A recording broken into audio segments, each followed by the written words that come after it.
said that we reckless. Dog believe us all hopeless and leave the youth to run breathless.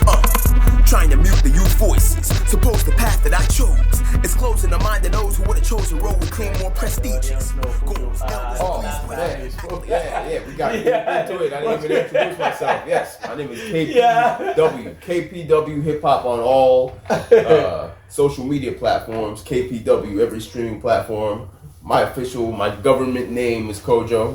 KPW are my initials, but you can refer to me as either or. If you know me as a musician, you can just call me KP. If you know me, you can call me Kojo. If you don't know me like that, you can just call me KP. As long as it's respectful, I don't care. Yeah. Between the two. Musician, hip hop artist, produce, and MC. Absolutely. Video editor. Videographer at times, at a necessity of self-sufficiency as a result of COVID and things like that. Are we still allowed to say COVID? COVID is gone.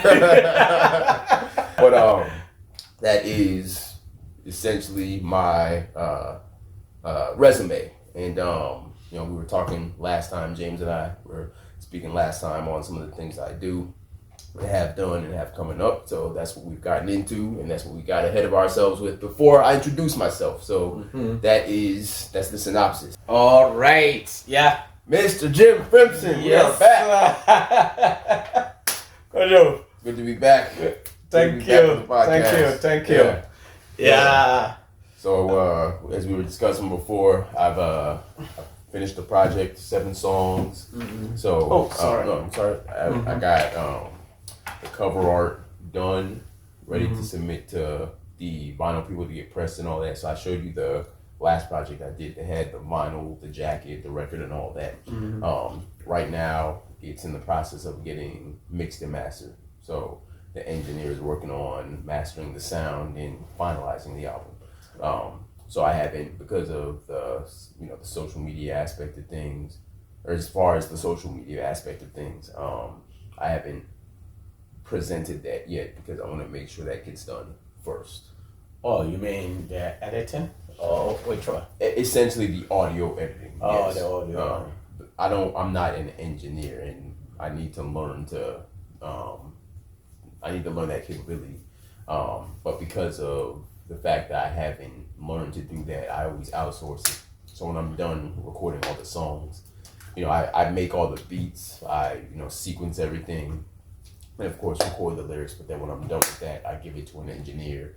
They master the sound, and then the album, once I get those mastered versions of the songs back, I'm ready to release. So do you have idea when it will be?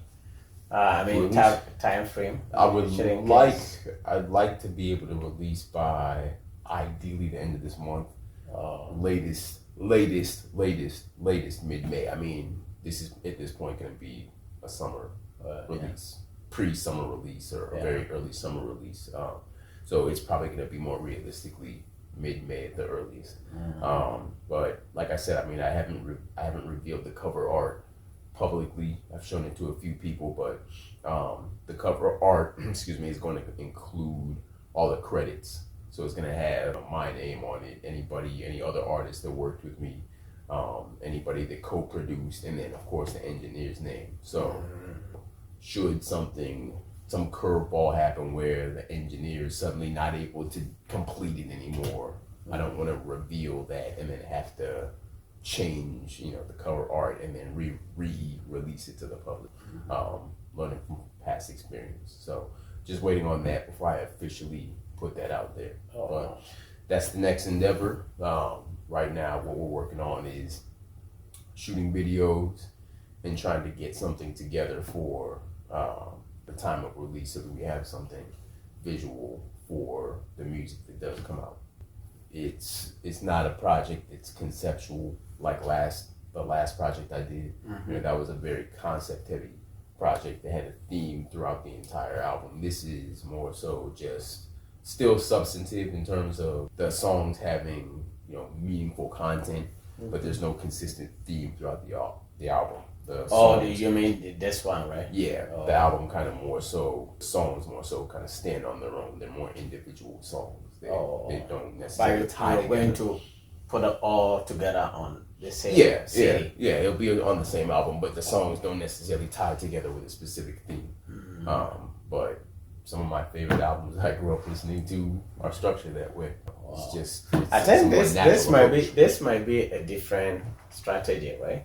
Yeah, I mean, I see that type of album as having taken a more natural approach, just because when you have, I grew up listening to just pure raw rap that didn't necessarily always come from a concept album, but then I started to gravitate towards the concept album more as I got to my 20s and eventually 30s. But it doesn't necessarily always have to be that, and it can take a lot of effort, and if you're not careful, I wouldn't say force, but you have to try. You have to make a conscious attempt to make it stick with the theme. When you don't have an approach to where you're trying to fit everything together theme-wise throughout an album, you can be a little bit more effortless in that manner. So this came together more naturally in that sense. I mean, what I will say is that I probably overthought a bit too much about how I wanted, what songs I wanted on it, and digestibility in terms of the way I wrote the songs and that type of thing. But so you write the songs yourself? Mm-hmm. You write it? Absolutely. Absolutely. Wow. Yeah. Wow. Write the songs, make the beats, all that. Yourself. Mm-hmm.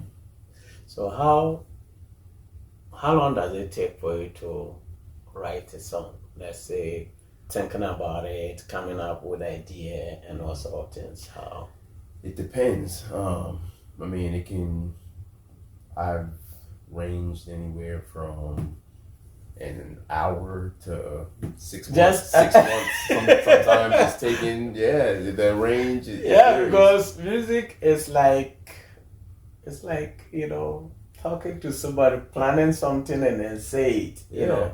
Yeah. So you have to have time to sit down and then write it. You do. Try to come up with just say, okay, this particular words will work with this. If I say this, if I say that. Oh, 100%. Yeah. 100%. But I think even within that manner of strategizing within the creation of the song and putting your words together, I mean, I think that can still happen in a short period of time. I mean, if you are talented, if you know what you're doing, then I think it shouldn't be hard. It shouldn't be, but sometimes there are things that come together over longer periods of time. I mean, for example, this last month, outside of this album that I'm telling you about, and I'm not going to say the name of it yet until it comes out. Until I start getting ready to push it for release. But outside of this project, the other thing I'm working on is an album with another artist who is from here. And we discussed that we were going to work together on this probably starting in July of last year. And so over the course of the following month, we started exchange. He makes beats, he raps as well. And so we both decided that we make beats for the album. So we made roughly an even number of beats on each side. And we met a few times to sit down and go over which ones we were going to select for it. We narrowed it down to 14, but we'll probably do maybe 8 of those. 8 of those, that means you just get rid of maybe 6, and then do something else with those. But within all that, we have varying schedules. So he's way more busy than I am. I mean, he's a new father. He works a full-time job just like I do. But he still manages to make a lot of music. And so... music, if you love it, as you said... You find a way. You find a way. And I was having that conversation with him. Yeah. Because if you love what you're doing... Yeah. You'll find any way to you make it work. You make it work. Unless you don't like it. If you don't like it, you can spend the whole day on it, you will never I always achieve tell anything. people too. I always tell people that if it's worth it until it's not fun anymore. And actually, it's funny. I say that a lot now, but I heard another artist say that. Not that I know personally, but on a documentary. But that stuck with me. But it has to be enjoyable, right? And so I know, to that point that you just made, I know that he enjoys it. So he, as busy as he is, with the baby and the family and all that, he still finds a way to do it, right? He's in Minnesota. Yeah, he actually lives in Brooklyn Park. Oh, really? Yeah. My guy AP lit. Well, you need to bring him here. Well, I'll mention it to him. Next time I talk to him, I'll tell him that I have a longtime friend that has a podcast in Brooklyn Park, and he and I can both come on. Otherwise, he's working on a project too, so you can interview him. Yeah. Maybe one day I will try to follow you guys. Just spend video and then record, things with you guys, and then that'll be good. That'll be good. I'm sure he'll be open to it too. I definitely am. Yeah. But to that point, I mean, he has a different schedule from me, and I'm very understanding of that. So what I told him was that I'm just gonna start recording my verses because I have my whole setup at home, so I do everything at home. So I just let him know, don't worry about not being able to get back to me right away or whatever. I get it. We all got stuff going on, but I'm just gonna keep recording and then send the stuff to you as I finish it. So what I've been doing is I've been holding my own feet to the fire for the last month or so. Really technically starting probably March 16th, I think it was. So it's been about a month. Yeah, about a month. And I've just been, I'll turn on a beat, one of the 14 beats that we selected, and I'll give myself a time limit and then write a verse. Write a 16-bar verse, finish it. As soon as I finish it, I record it. So that's why I was saying in the beginning that they've been nice. I've been staying up till 1, 2 in the morning on a weekday because once I get that verse done, I want to record it, get it out the window, of course, do it in the most professional and quality manner. Don't just rap it one time and know that I can do it better and not bother again. That's part of the reason why the late nights happen, because it's the repetitions and it's the multiple takes and making sure I get the best verse out. But to answer that question, to come back to the question you asked about how long it takes, lately doing those verses, although they're not whole songs, I'm writing these on average within collectively an hour, and then recording them in a couple of hours because I don't memorize them, so it takes a few takes. But once I get those out the door, move on to the next one, and I'm done with the inclusion of another artist that I featured on his own project with him. That's, I think, 14 verses I've done within the last month. Wow. And they've all been, today's the 17th of April as we record this. So that's on average probably one verse every other day. One verse every other day. Yeah. And I know that's nothing to some people too. Oh, really? They're... But why some people have songwriters? It seems like some musicians doesn't write there. I can't. Is it because maybe they don't know, or they... I don't think it's necessarily because they don't know, because when you hear them deliver it, there have been instances where you hear artists rappers in particular. Are you asking about rappers in particular, or just in musicians in general? I don't know if I can really speak on the people who aren't rappers. The people who are vocalists, singers, and whatnot. I don't know enough about why. What I will say, about, and I suppose, I suppose this probably could apply to singers too. Sometimes the people who are actually performing the music have more of a gift than the person who's writing it. I've heard instances where some of the most talented deliverers of the music, artists who actually are the performers of the music, sound way better, sound eons better than the person who wrote it after you hear the person who wrote it perform it, right? That's obviously not the answer or the case in every situation. I honestly couldn't speak to it though entirely. There's been the controversy, about Drake, having writers and whatnot. I don't know the full reason why he has writers. I don't think that he necessarily needs them based on what I've heard him do. Maybe too, and maybe he doesn't have enough time to sit down. It's possible, but you know what?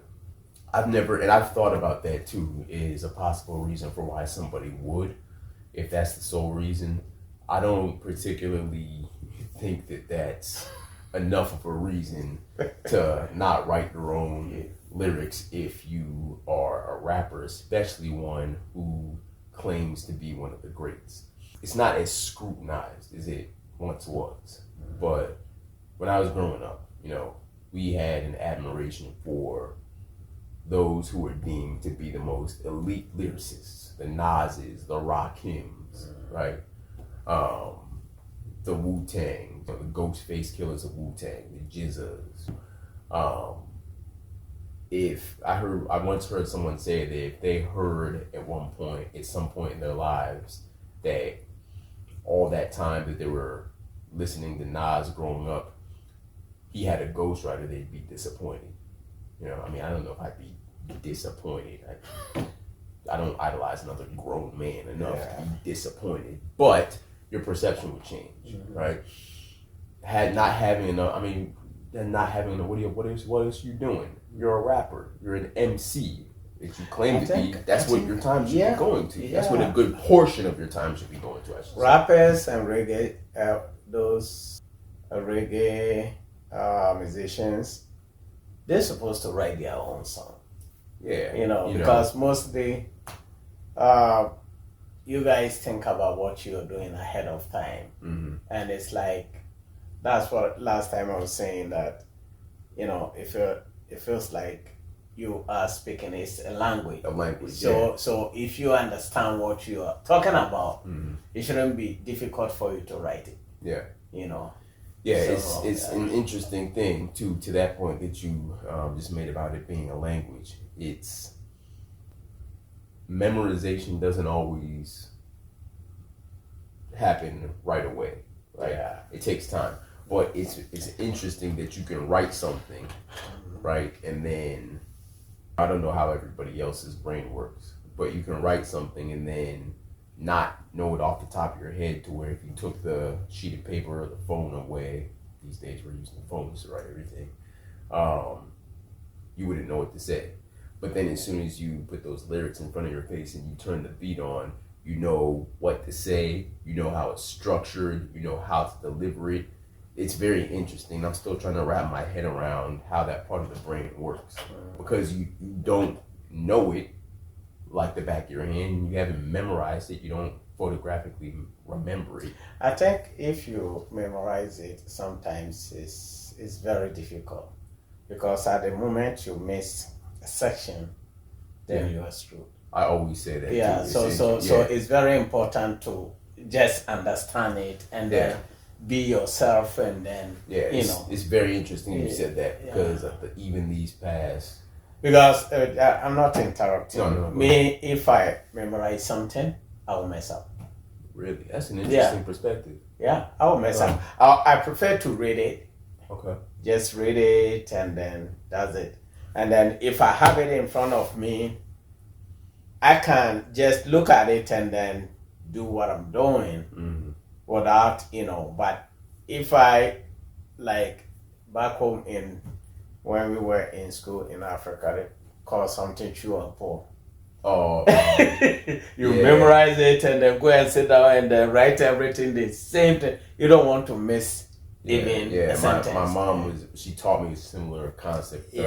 Chew and pull. She didn't say it exactly like that, but it was similar.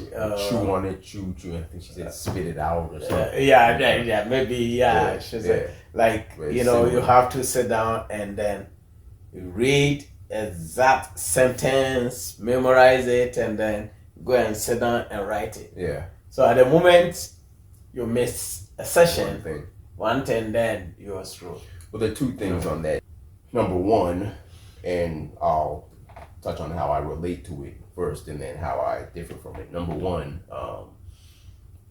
this last month that I've been recording stuff, I've been saying essentially the same thing that you have, because when I don't memorize something, I prefer to record my songs as soon as I got them written and I have an opportunity to record in the interest of time, because I want to save time. It would take too long to memorize everything first, then go record it. Even though, and that's kind of the second bullet point here, even though that would be on the back end a faster way to record with fewer takes. But the the recording piece of things, one word being off can knock the entire thing off. Yeah, that's what I'm saying. Because it's such a rhythmic construction that you're putting together when you're recording a song. Rap, you think of rap in the way the lyrics are supposed to align with the rhythm of the song itself. When you're essentially using your voice as an instrument, even though you might be rapping in a conversational tone or whatever the case, it's supposed to be part of that overall rhythm. So when you miss one word or one syllable, it can knock your whole thing off. So that means it's good to memorize it, or what do you think? And that segues into the next thing I was gonna say.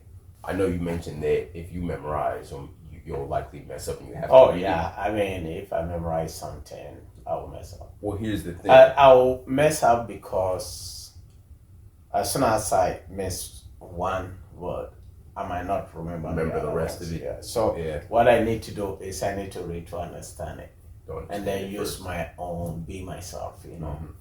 Well, I think, again, I don't know how other artists' minds work. I would say that for me, I mean, number one, I have to memorize eventually anyway, because when I perform, I can't have the sheet of paper up there with me. I've seen people do it too. Oh, really? Oh, yeah. Musicians? Not professionals or bigger artists, but I've seen some things. I've seen some phones on the stage. Yeah, they had it so. Actually, no, I've seen some major artists do that too. Yeah, I've seen them hide the phones. Yeah. Oh, really? Yeah. Wow. It happens. But I feel like, you'll start to notice it now. They spend more time to train themselves, to train before coming to stage. You need to. I mean, I'm very strict with the way that I perform. So I have a very firm policy for myself against rapping over my lyrics, my recorded lyrics, and it's a common practice. Those who tout themselves as elite MCs are against it. You'll hear a lot of people with that sentiment, and I'm a firm believer in rapping your lyrics without anything but the instrumental. So I have to memorize it because I can't rely on that. So for me, it's the memorization piece actually does make it easier. If I were to memorize my stuff and then record it once that all got embedded into my mind, the recording process would be a lot easier for me. But it's just not. It's not time. It's not what's the word I'm looking for? Time efficient. It does. It's not cost effective in terms of time. But it would be quicker on the back end. But I'd spend so much time trying to memorize before I record. So it takes, let's say, a whole album 7. Now, how long it takes for you to memorize all of that? That varies.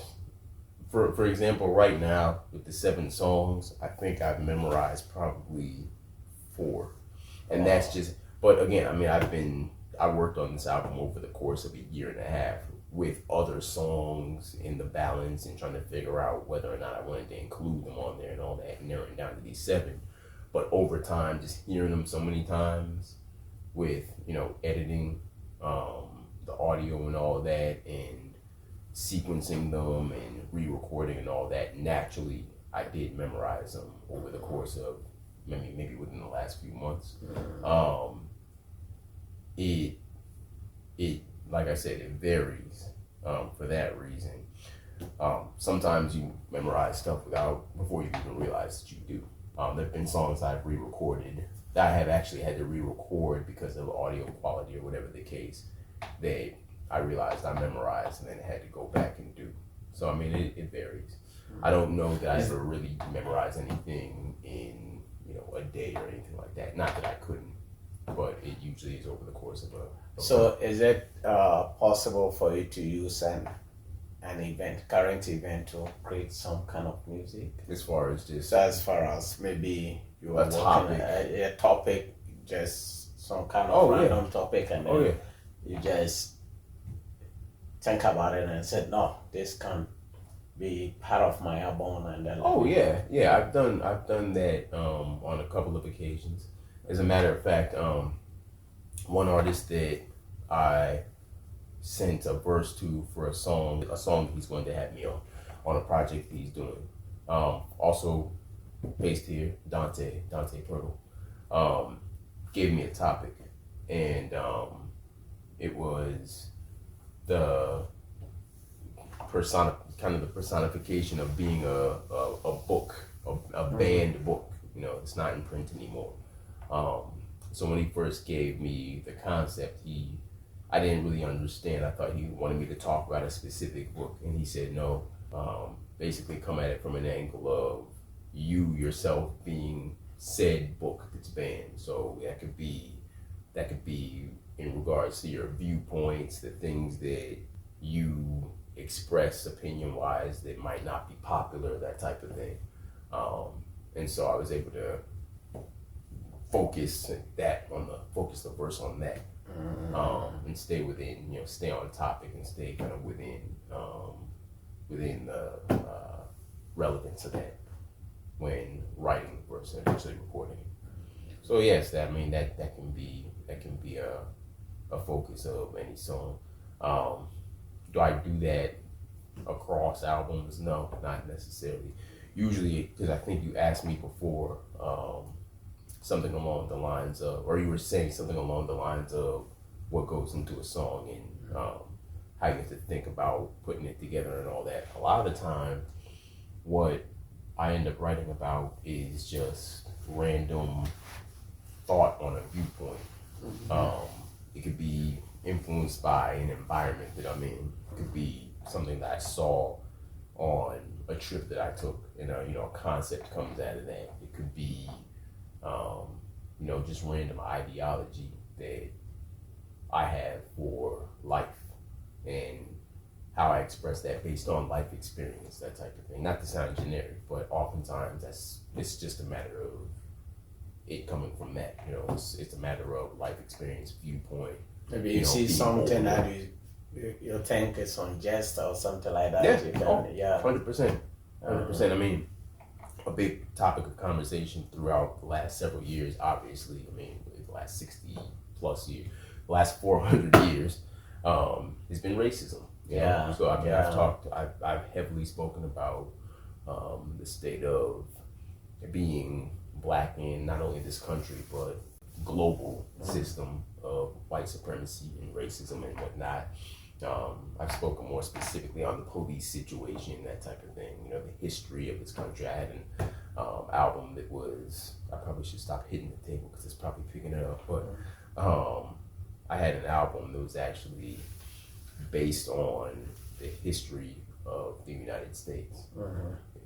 Its history with slavery and how it's progressed to the current state of what's happening in this country, but in a manner that was simulated in a device that saw it through a certain lens in a room. And that room was basically set the scale to model society, right? So different objects in the room represented different areas of white supremacist society in the United States. So that was the concept of the entire album. So that's something that I've definitely done in the past, and that I will do again at some point. And then after voicing out your feelings and after everything, you feel okay, right? Yeah. You feel sometimes. Have you ever thought about regretting something like? No. No, never. No regrets. No regret. No, Yeah. man. Because okay. Yeah. No. The thing about it is, I don't make songs about exes or anything like that. I've made. I mean, rappers, you don't regret. You don't say something and then back off. I mean, I'm sure some have. Yeah, I'm sure some have. You know, I mean, personally, I'm now to that effect. I might listen to something old I did and go like this and not like the way it sounded or something like that. Yeah. But the message was never. The message, in my opinion, not even my opinion, from my vantage point, was always solid. I always was focused on delivering a solid message. Even if it sounds cringeworthy when I listen to it now, and I'm like, oh man, I don't regret what I was actually saying or what I was actually trying to get across. Because I'm not. I mean, it's a message. It's a message. Yeah. I mean, I'm not. I mean, if you're afraid to, say it, you won't. You can't hold back what you can't hold back anything. Yeah. Know your rights and also know your role and know your proper placement within division. Respect OGs and player position. I'm not saying anything that I'm not being disrespectful to anybody. No, I mean, there is nothing like disrespecting somebody. It's just like you are saying what you feel. Yeah. It's. And some people have said some controversial things, which were probably a little over the line, but I think about that kind of thing before I make my music. So I don't really have that issue. Wow. So the current situation in the United States, can you use it to do something? I could. I'm trying to think if I lightly have. I mean, within the last month, I've made light references to it by way of what I just heard on the news, right? Sometimes too.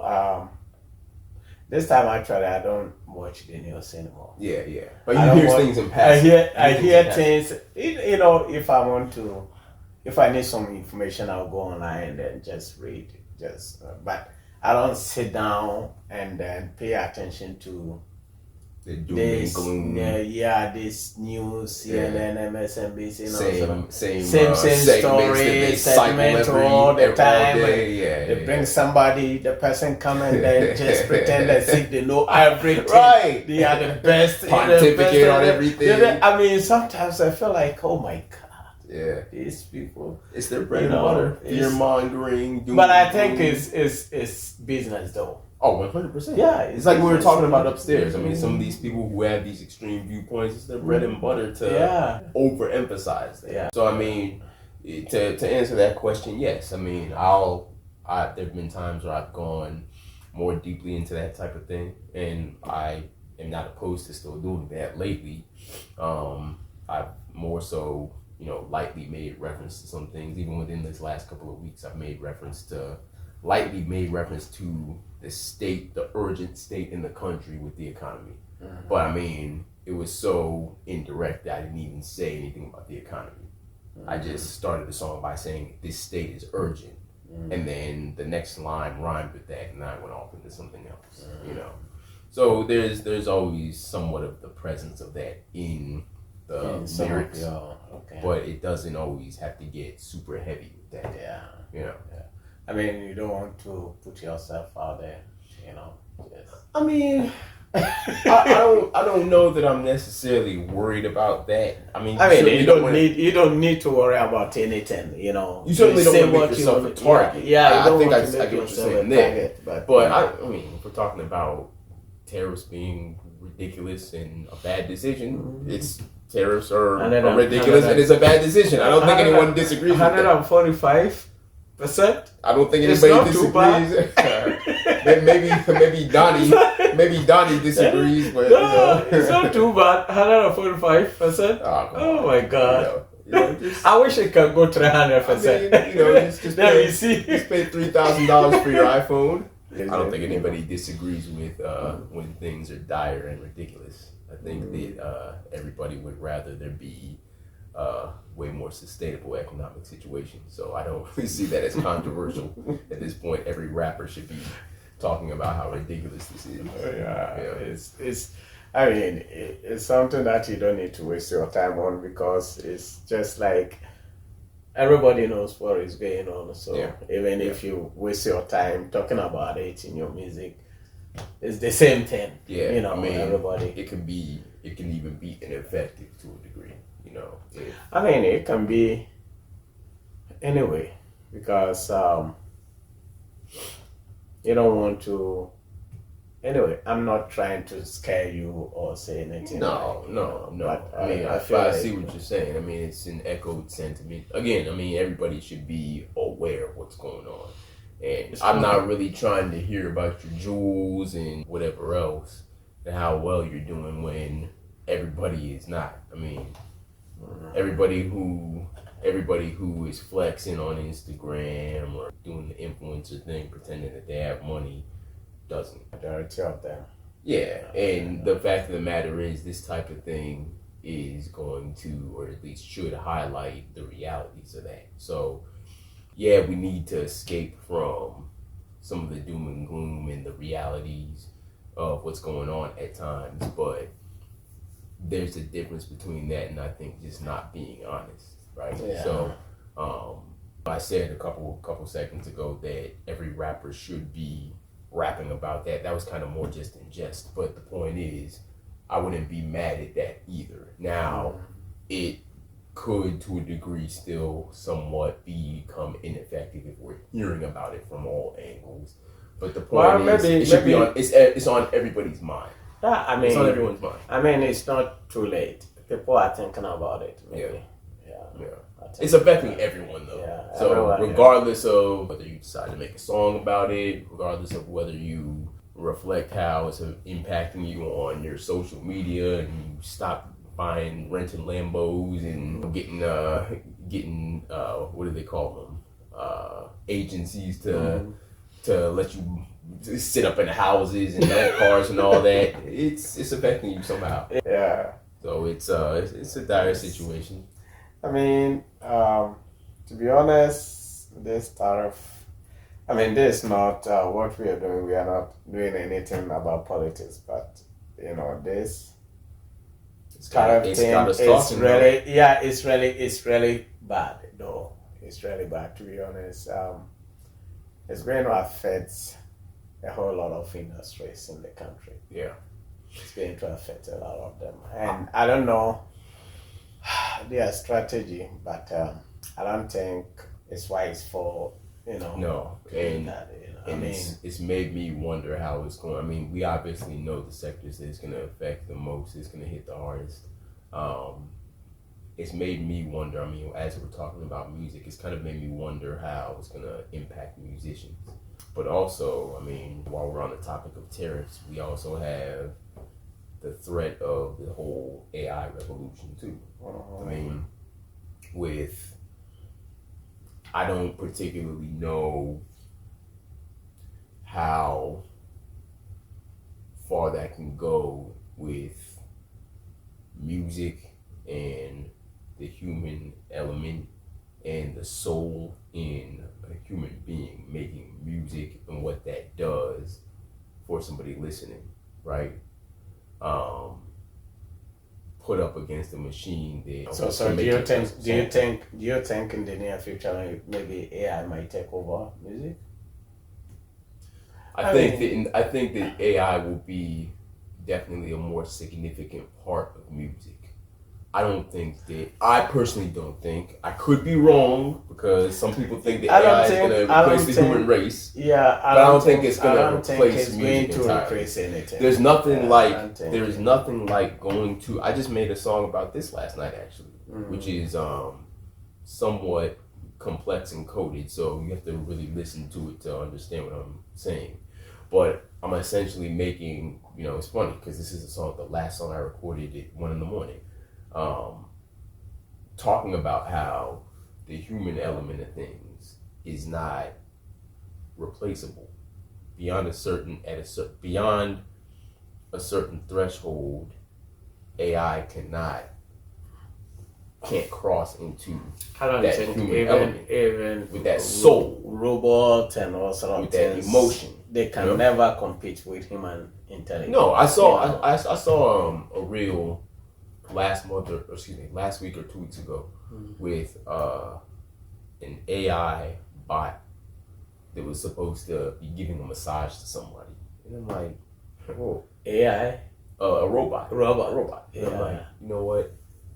This type of thing, I see what they're trying to do with it. And look, I'm not in one of these labs. I'm not an engineer. I'm not any of that. So this is just me, the consumer on the other end of the iPhone. I paid too much money for looking at this on a 30-second reel. Mm-hmm. But common sense tells me that you're not going to go in there and have a robot nurture and apply that human touch and have those curves to the hands and know how to navigate, the back muscles and whatever else. And in addition to that, fully avoid injuring somebody. Yeah. Because this is machine, anything can go wrong. And anything can go wrong. Yeah. That's one of many examples of how the human element lacking is what makes it inferior. And maybe it's too early in the game for me to be saying this because we've heard some of those janky AI songs that have been made from a couple of years ago, and we see how some of that technology, a lot of that technology has progressed now. We see how janky certain functions of these AI search results that we look up on Google are still, right? How inaccurate they are.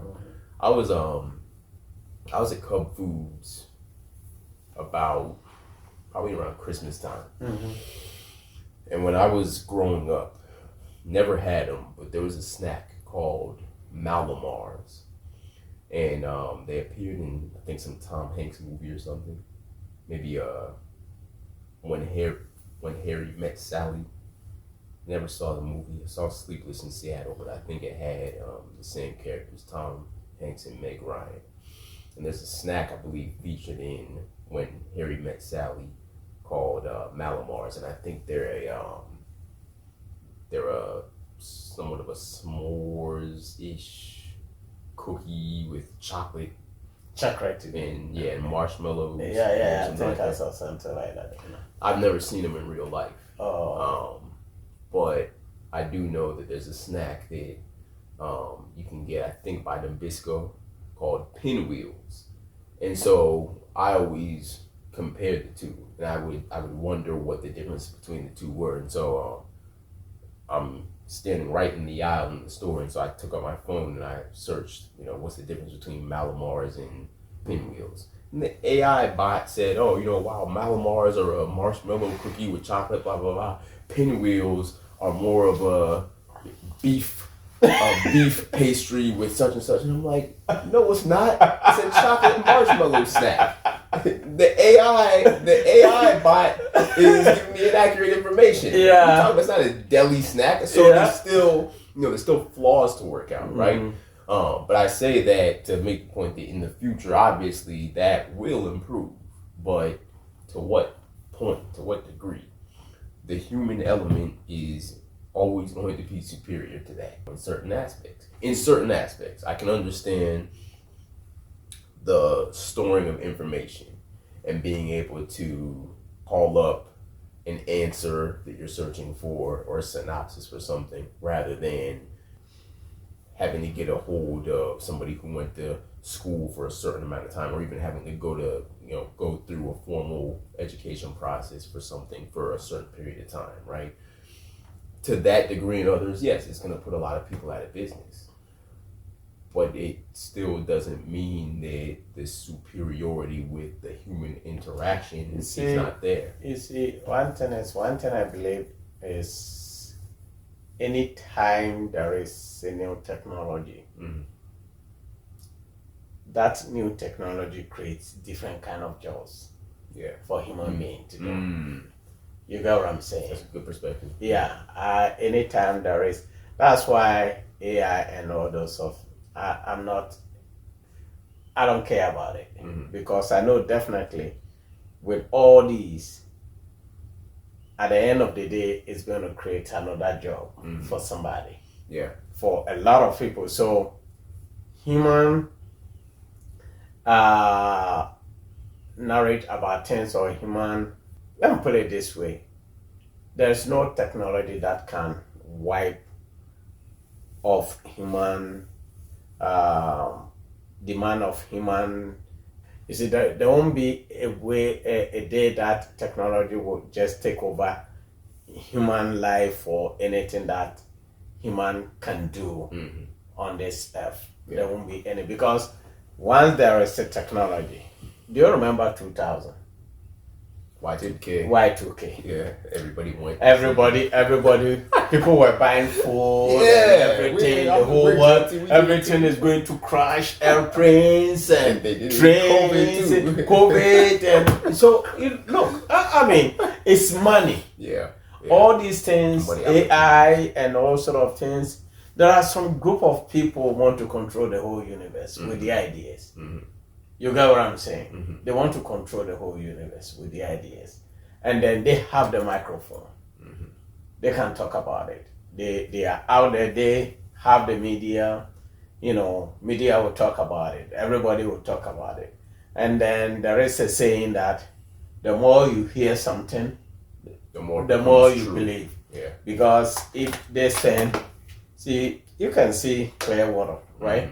But if I keep on talking to you, if I say the water is red, at the end of the day, you will believe it. Yeah. You get what I'm saying? So I do believe this AI things, and I mean, it's a good idea, it's good innovation and all sort of things, but I don't believe it's going to take over human life completely when it comes to job and all sort of things. No.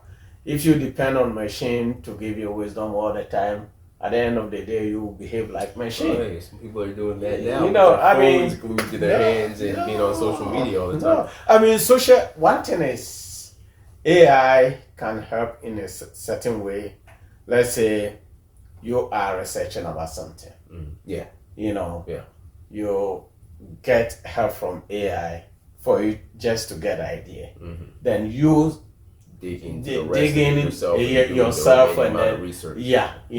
You don't let that information AI give you the final results of anything. That's my belief. Yeah. I don't know if I'm wrong or not, but no, I don't think that you're wrong. I think though that some people definitely see it completely differently and maybe this is the way that they see it developing and what they think they'll be capable in the future.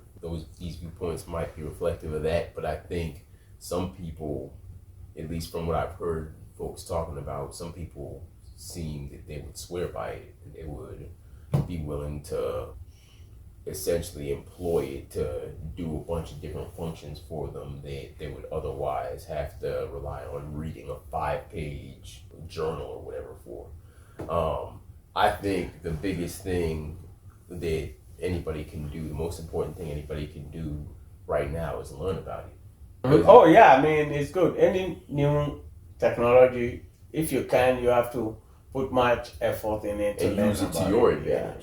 See how it can work for you. Because I think what happens is, to the point that you were making about Y2K and COVID and all that, a lot of folks, and this is the downside of sitting there and listening to news all day, is that you'll sit there and hear all this fear mongering and doom and gloom about it, and then you'll throw your hands up or subscribe to this idea that you don't understand it, and then it stops there. It's not an attitude of, I don't understand it, let me learn more about it so that it doesn't take control of my life, or my perception doesn't become that it's controlling my life, right? It's, oh, this is happening, we're doomed, it's going to take over human interaction and activity and replace the human race, and my life is over and I'm going to be without a job. Robot's going to replace me. That's not the way to think. Yeah, some people will believe that, and majority of people will not believe that. Majority of people will not believe that, because to me, what I see things, I don't know if I'm clear or not, but what I see things out there is everything is business. Absolutely. Anything someone comes out there and talk about is business. If you look at Tesla, self-driving car, it's business. It's a new idea. that doesn't mean that it's going to take over everything. Mm-hmm. You get what I'm saying? Mm-hmm. So if something comes and people are talking about it, mostly on the news and all sort of things, I watch it. If it makes sense, I take it. I'm talking for myself. Mm-hmm. If I watch something and it doesn't make sense to me, it doesn't matter how much or how many times CNN talk about it, MSNBC talk about it, or any leadership talk about it. I don't care. I don't take it. I feel like I believe in my own wisdom. Yeah. You get what I'm saying? AI is good. But yeah, I mean, as I said earlier, look at 2000. It's like 2000 human race will be wiped off. People thought, people thought everything, the clocks were going to reset to 1900. 1900 and planes are going to fall and all sort of things. And then I said, and then after a few days, everything. Nostradamus was prophesizing. You see, there's on the topic of rap, there is actually a few rappers actually made their art based on that, I should say. And there's one album in particular that I used to listen to. I still listen to the album. It came out in '98. I came back from Ghana one year, and I found it in my brother's drawer when he was in college, called Extinction Level Event. Mm-hmm. The Final World Front by Busta Rhymes. And that album is about the not even the Y2K, the end of the world. Mm-hmm. Y2K would have been a technological aspect of things, but it's about the apocalypse that was predicted by some to happen at the turn of the millennium. So the album cover is New York City, I believe, with a big flame. Mm-hmm. Human imagination, from a building, from a series of buildings. And if you look at closely enough at the plume, you can see a little devil shaped in on the album cover within the flame. I don't know if a lot of people caught that, but somebody pointed it out to me. Maybe it's just a coincidence, but the idea was that it was going to be this cataclysmic event that at the turn of the millennium was going to wipe out the human race. And it's an interesting album, an interesting concept and everything like that, but the fact of the matter is it got you thinking, because a lot of people were thinking about this whole disaster scenario and considering that's what would happen because of, you separate the religious viewpoint and aspect from the economic impact that people thought that the technological effects of Y2K would have. So, different viewpoints, right? But the point is, either way you were looking at it, you kind of attach yourself to this concern and this angst. And it's all you think about. Oh, things are going to end. Everything's going to be haywire. Like you said, planes are going to fly out of the sky. There was even a Nike commercial where some guy was jogging on January 1st, 2000. And as he's jogging through this neighborhood, planes are falling, cars are crashing, all this disaster is going on around him, and he's still completing his workout routine, So, even companies were taking it and they were running with it, using it as an opportunity to market their products. It's one of those things, man. Human beings just, they eat things. I see that everything going on is about money. Yes, business. The news. The content creators that we see. With AI, for example, the economy and how it's going to affect musicians. It's no different from with the fact that it's business. It's no different from the fact that anytime something happens in the world or in media, what do you see when you hop on YouTube? You see some content creator talking about it, because every single time something happens, they look at it as an opportunity to make a video and monetize it. You know? Yeah. So it's just an opportunistic thing for a lot of people who view things that way. Yeah. Hey, folks. This is James Samuel with Frimpson Podcast. I'm here with Kojo. Kojo is a musician. He has a lot. Say your Instagram name? KPW Hip Hop. Instagram, all social media. Yeah, so try to X, try to search him up and then, follow him, folks. Like young guys, follow this guy. He's a really good guy, follow him and then make him come out. He's really good guy. Forward our videos, share it, and then like it. Mostly subscribe to the channel. We are on YouTube, Facebook, Instagram, TikTok, and X.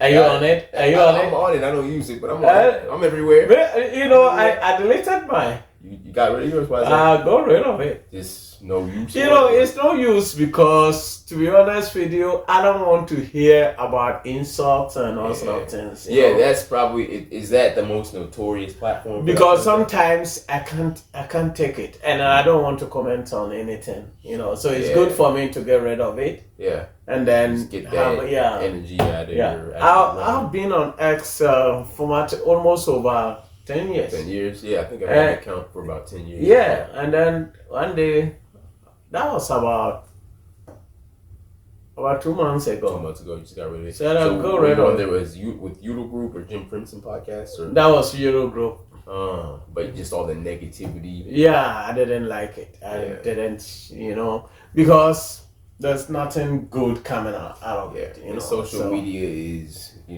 has a certain amount of that to a degree on each platform, but some are definitely more notorious than others. One thing that I try to do is either limit myself to how much I read comments or not read them at all. And you see, one thing is, if you don't read comments and that means you don't need it sometimes. I'm not saying on my content, I'm just saying in general. Yeah, in general. On posts in general. Oh, posting. One thing is, actually, I don't post a lot unless maybe it's something like what we are doing. Yeah. I don't spend my time posting things like, memes and all that nonsense. Or arguing over somebody's opinion and all sort of things. I don't understand. I don't think it makes sense to me. Yeah. I mean, if that person wants to do it, you don't know the person's state of mind. I've done that a couple of times, way long ago. I mean, we're talking like 11 years ago. I did that a couple of times, but even then, it was never a back and forth for 8 hours straight. I mean, a couple of debates about police killings, and then. Even if it's something that will help humanity, then still, I would say something about it. But I don't care about somebody's political opinion. Right. It doesn't give me food. It doesn't feed me. It doesn't do anything. X, Facebook, people. Especially some of these older baby boomers and whatnot, conservative white guys who will sit up there and. You look at their Facebook profile and it's a American flag and a gun or something. They'll go back and forth all day. Yeah, nothing good comes nothing good comes out of it. Okay, folks, we will end here. Yeah, we don't have to get there. We don't have to include the this is beside the. We are not politicians, so Kodo, do you have anything to say to the youth out there? Always do. Make sure that you're subscribing to whatever it is that's positive, that is going to benefit you in life. Yeah. Make sure that you're digesting and taking in energy that is going to. Oh, there you go. Positive things happen to people. Positive people. With that being said, make sure that you're surrounding yourself with that. Be careful what you consume. Yeah. And, take care of yourself. Take care of yourself and make sure that your feed is not feeding you dare I say the word toxicity, because I think it's overused, but make sure that you consume things that are going to be helpful to you, because there's definitely something to your surroundings. There's definitely something to what you consume and what kind of things you're absorbing. I mean, it's whether it's in the music, whether it's in the news that you decide to tune into in the morning or later in the day. The times of the day that you do things. You know, the music that you listen to is to be balanced, but just understand that depending on what it is, or regardless of what it is, it can affect you. So make sure that you're an independent enough thinker so that you don't have to use the excuse of or use the scapegoat of music if something goes a certain way. Make sure that you've got some OGs around you and people who are going to give you some game and allow you to think for yourself, teach you how to think for yourself so that you don't get influenced easily. And other than that, enjoy life, aspire, believe in yourself, and shoot for the stars. Don't let anybody discourage you. Understand that if anybody tries to do so without constructive criticism, and if they're I'm not going to cuss here, but if they are shooting your dreams down, consider whether or not that person followed their own. Yeah. Because 9 times out of 10, they probably didn't. You know? So believe in yourself. Make sure that whatever it is that you set your mind to, ambition-wise, you got it. Okay. Because you do. Yep. Okay, folks. Next segment is coming. So follow us again. And then... we will talk again. We will. James. Okay. Appreciate it. Yeah. Thanks for coming. Nice talking. Nice talking to you. Yeah.